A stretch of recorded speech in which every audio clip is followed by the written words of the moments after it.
Let's move to the NFC, Logan, where the first matchup of the weekend is Packers-Eagles, which should be very fun. Rematch of what we saw in week 1. What are some of the keys that stand out to you in this matchup? First, I think Jalen Hurts has to play. That's number one. He's been in concussion protocol since December 22nd, so that's number one. If we're getting a Kenny Pickett or Tanner McKee show, it is over. It is over. I'm pretty sure Hurts is practicing today, so I would say it's like 95% he plays. Well, and a concussion lasting, don't get me wrong, it's not out of the realm of possibility, but a concussion lasting 3 weeks and leaving him out would really, really surprise me. Yeah. This is a rematch of a game we saw very early on this year between Philly and Green Bay in Brazil, which Philadelphia came out on top of.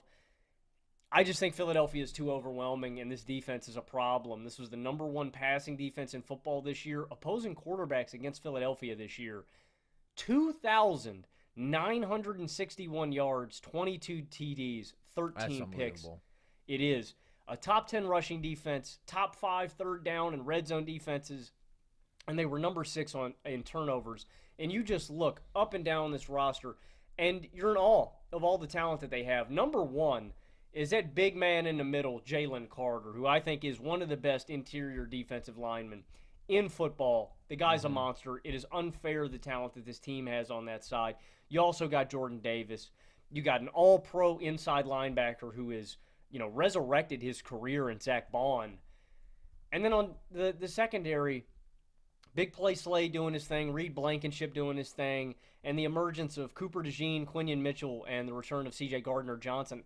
I think this is the best defense, one of the best defenses in the playoff field. Minnesota's up there. Kansas City is up there. I think Baltimore's up there. I think Philadelphia is probably my favorite, and so that's a huge component. I think they match up really well against Green Bay. And top to bottom, I think they're the most talented team in football. Yeah. It sucks for Green Bay. I think the Green Bay, I'd probably take them against Washington. I think I'd probably take Green Bay against Tampa Bay. That would be a good game. But I think they drew the best team in the NFC. Ooh. I would take Green Bay over the Rams. That one's a little bit closer to me. But I think they drew the best team in the field, unfortunately. So, I think Philly's the juggernaut in the NFC. I think the NFC is really open. I could see this playing out a lot of ways. I'm not counting out an upset, but I think Green Bay is the most talented team in the field. Philadelphia is the most talented team in the field. Sorry. Philadelphia is the most talented team in the field.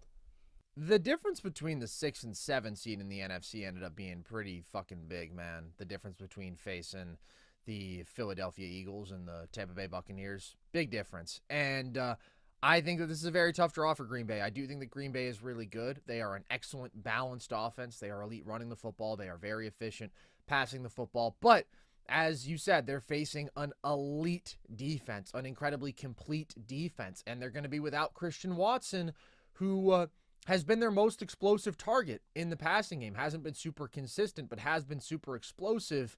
So I don't see this being a great day for the Packers offense. I think it's really hard to shut them down, but do I think they can go crazy in this game? No. And then on the other side of the ball, the Eagles offense facing off against the Packers defense, I do think Green Bay's run defense is good, but I don't think they can slow down this Philly rushing attack, and Saquon specifically. And they're vulnerable against the pass, especially over the middle. They have been all year, but now you've got no Jair Alexander, and you're going up against A.J. Brown and Devontae Smith. That's tough, man. So I think they are very vulnerable against the pass. And you could say, well, if you want to make Philly beat you in one way, it is through the air. But I just don't think that Green Bay has the personnel to compete there. And against non-elite defenses, Philly's offense is just kind of a machine, man. They're too talented. They're too dominant in the trenches. I think that this is one of those pretty easy games for them offensively. And if you do look back to the first game, that magical game that they played in Brazil, Philly overcame being -2 in the turnover battle in that game.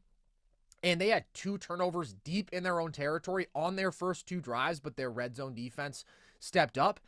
And they also had some really bad secondary breakdowns in that game where Jayden Reed had a couple of explosive plays, and they've totally cut down on those sort of lapses on the back end, right? Since the bye is really when this has looked like arguably the best defense in football. And their bye was after the first 4 weeks, but this first matchup took place before then. I just think Philly's a much better team than they were when they faced initially, and they still won that game. So I do think this is going to be a really fun one. I'm very excited, and I think it is going to be decently close because I think both offenses are very good, but I'm going to go Philly 31-24. I just don't really see Green Bay being able to stop them much. I'm going to take Philly over Green Bay 30-23. Wow, dude. We have got a lot of very similar scores here, I got to say, Logan. You and I, great minds think alike. Okay, Commanders-Buccaneers is next on the slate. What are you expecting in this one? I'm kind of expecting the Buccaneers offense to roll in this game.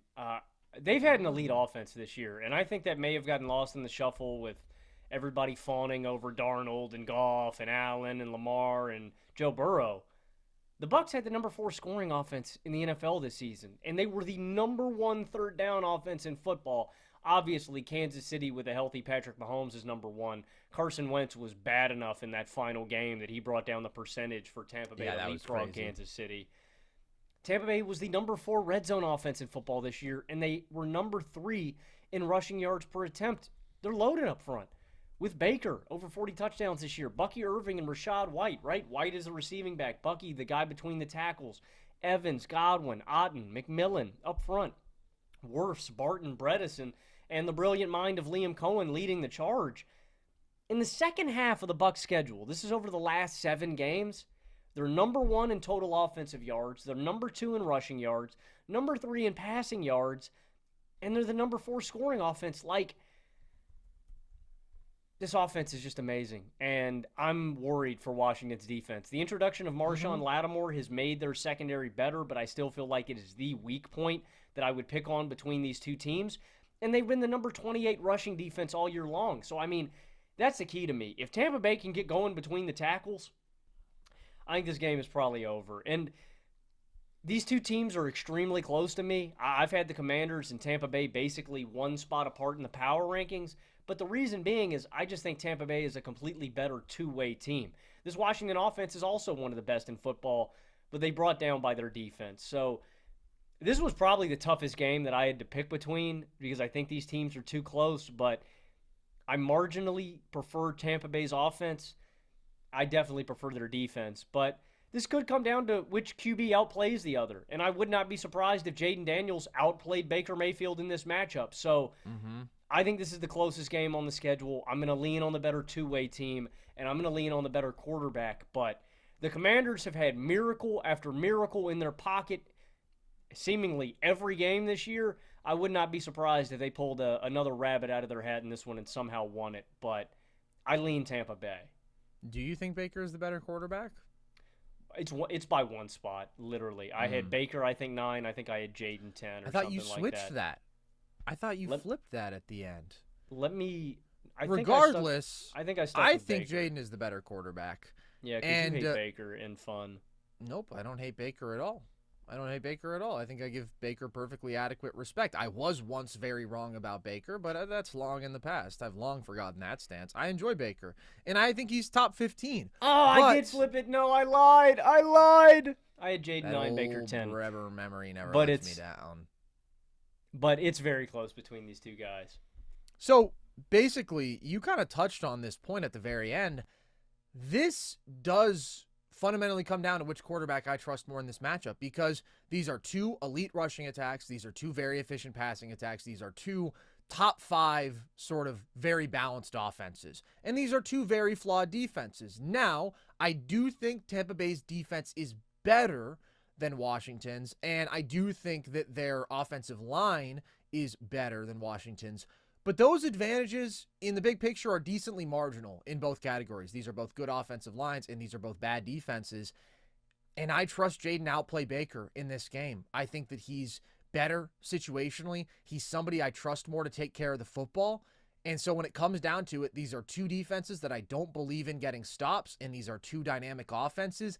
I will take the quarterback who I think is more capable of making special dynamic plays out of structure with his legs, and his ability to hit on a lot of those big shot plays has been superior to Baker's, and who I also trust more to limit the really bad plays. Like, Logan, you're going to be pissed at me.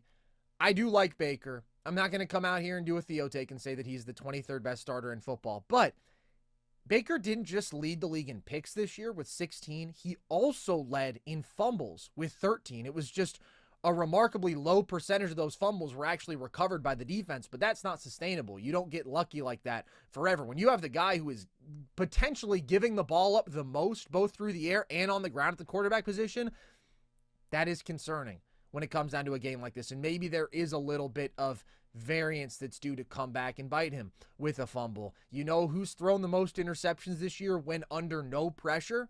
It's Baker by far with 13 picks from clean pockets. So I just think both teams are going to struggle to stop the other. This very well could come down to who doesn't shoot themselves in the foot, which offense can keep executing and get a special play from their quarterback when they need it. I trust Jayden more to do that. I think these are two really good offenses. I think this is a high-scoring game, but it does come down to my faith in the quarterbacks, respectively. I'm going to go Washington 30-27. Playmaker Baker. He doesn't like Playmaker Baker. That's okay. Buccaneers I do like Playmaker Baker. 31-30. Oh, wow. Okay, we've got similar scores, different outcomes. You can't make this an anti-Baker thing, man. I'm just telling it how it is. He's got the propensity to make a very costly play. You can act like you like Baker, bro, but you don't really like I Baker. do like Baker. If you I do really like Baker. That's all right, man. That's well, fine. I really like Jayden. I've been blown away by Jayden. Yeah, I think he's super fun to watch. I also think that people downplay Jayden did not take really good care of the football in the second half of this season. Like, he's not on Baker's level, obviously. I'm not going to make that argument because I'm not dense, but Jayden had some lowlights in the second half. But like I said, man, these guys are separated. These are two to end it up on a nice bow. These are two of the top 10 quarterbacks, I think, in the NFL right now. I really do. So I think it's going to be a QB duel, and I really do think it could come down to who outplays the other. And if Jayden does it to Baker, I'm not going to be surprised. Jayden's a stud, but I just have a little more faith in the totality of this offense, and I like Tampa Bay's defense more. I think that, last year, the reason I took the Bucs over the Eagles, I saw some flaws that I thought the Bucs could expose against Philadelphia, and they did. And I kind of see a similar thing like that with Washington's defense, where I think that they're a little bit exploitable over the top. Like that, totally. Their secondary is bad. Their defense is bad. If Benjamin St. Juste plays snaps, the Commanders are in trouble. The Commanders' secondary has been in trouble all year, dude. Lattimore helps, but he doesn't fix what is completely broken. I'm not going to try to paint the picture that Jayden has been like A+ at taking care of the football this year, but Baker has double the turnovers, and if you just look at interceptions plus fumbles, not fumbles lost, but all fumbles, period, Baker has 29, Jayden has 14. Baker has given the defense a lot of opportunities to get the ball and has given the ball away a lot. And honestly, that kind of might be Washington's only real path to getting stops is just if you make a mistake offensively. I'm going to bet on Jayden in that one. Last wild card matchup, Logan, the Monday game, Vikings-Rams. What keys stand out to you in this one? Actually, I said Washington-Tampa Bay was the toughest game. This was probably the toughest game. And the reason I say that is I could see both these teams getting to the NFC title game, which is what makes this so hard. We saw these teams play earlier in Week 8. The Rams ended up winning that game 30-20. I think they're very evenly matched. Damn, man, I don't even know. Honestly, the biggest thing I think is probably going to be about Sam Darnold. And unfortunately, I think a lot of people are going to base their narrative on this season and Darnold is a quarterback solely based on this one game. I'm not going to let that happen. I think Sam Darnold is a very good quarterback. I think he has shown that this year. I think he has led the Vikings down in big situations to win games, and he has made plays. And last week was probably the worst game that we've seen out of Sam Darnold, but they were so close in so many opportunities, right? Like in the red zone within striking distance. I don't think the Vikings were as far away from winning that game against Detroit as the final score may have indicated or something like that. They had a lot of chances. They did have a lot of opportunities, and that's why I'm not completely ready to write off Minnesota in this team, and I still think Minnesota has one of the best defenses in the playoff field. That's going to be the key to me is Sam Darnold executing in big spots, not crumbling under pressure, which he's not going to be let off the hook today. The Rams can get home. on Monday, excuse me. You know, the Rams are going to be able to get pressure on Darnold. I think it comes down to how disruptive can this Minnesota defense be? They were number 6 in pressure rate this season. They have been one of the best playmaking and disruptive defenses in football. And can Sam Darnold pull his weight and not shoot the Vikings in the foot? I'm not ready to count Minnesota completely out. I think the most popular – I think the Rams have been surging, and a lot of people are taking the Rams to beat Minnesota despite their regular season success. And again, I know they won the head-to-head battle. I don't think I'm there yet, man. I still really believe in Minnesota in this formula. Yeah, I'm taking Minnesota here too, and I do really like them. Comes down really to how much faith I have in their defense. I trust their defense to win this battle against the Rams offense. Stafford this year has struggled under pressure quite a bit. You know, he really can't move all that well back there at his age. 55 passer rating, 2 touchdowns, 4 picks, 5.5 yards per attempt under pressure. But he has also been quite good versus the blitz because he gets the ball out so fast versus the blitz. He's got the 5th fastest time to throw, and he's got a 105 passer rating, 8 touchdowns, 2 picks against the blitz. So that's the thing. Minnesota gets a ton of pressure, but they also blitz a lot. And so they got to get home pretty fast, I think, to make Stafford pay if they are going to be blitzing consistently as they regularly do. And by the way, Stafford was excellent in the first matchup against Minnesota, and he's got all of his weapons for this game, and those weapons are really, really good. But the Vikings defense is elite, man. And the Rams offense has been wildly inconsistent. Their ability to run the ball has been inconsistent. Even their effectiveness in the passing game has been inconsistent. And this is a great defense that they're going up against that if they can get home, which they've been great at this year, can pose some real problems, I think, for LA. And then when it comes to Minnesota's offense, I just don't think the Rams defense is good. I mean, they're 26th in points allowed per drive this year. And I thought Minnesota in their first matchup moved the ball pretty well. It was just negative plays at inopportune times setting them back. It was basically either a Darnold sack or a penalty that killed every drive when they didn't score. Now, that could happen again, right? Taking sacks is a problem of Darnold's. He takes too many of them.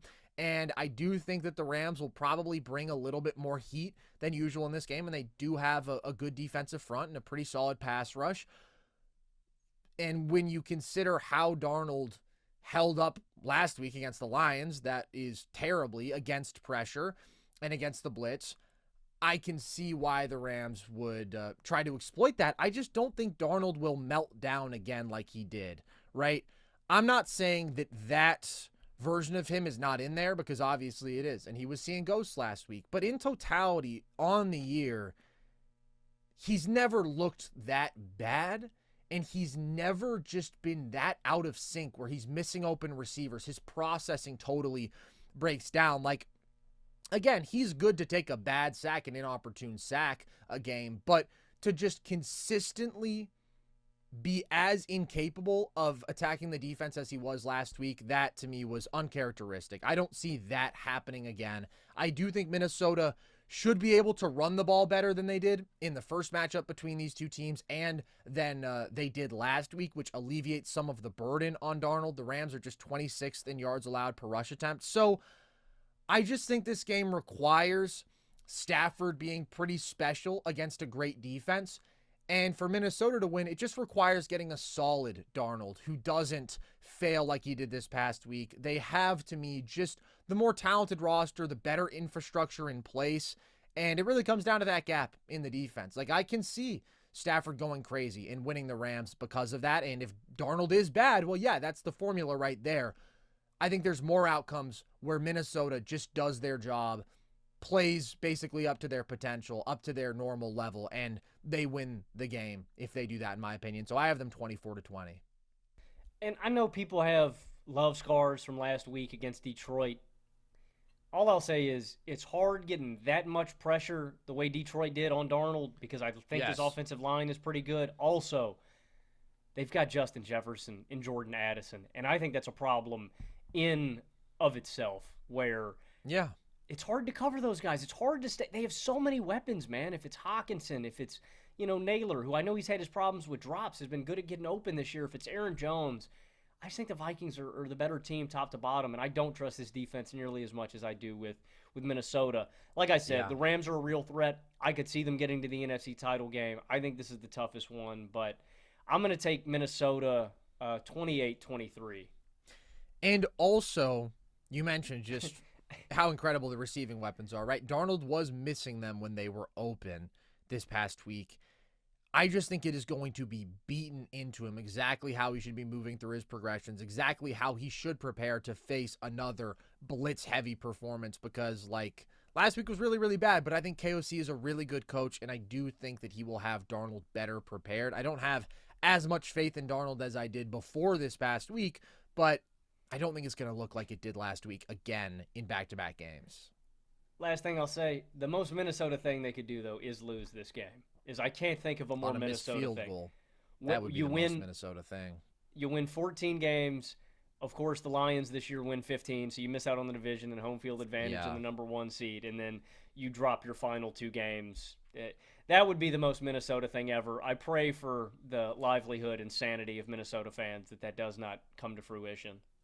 I agree. That would just be so brutal.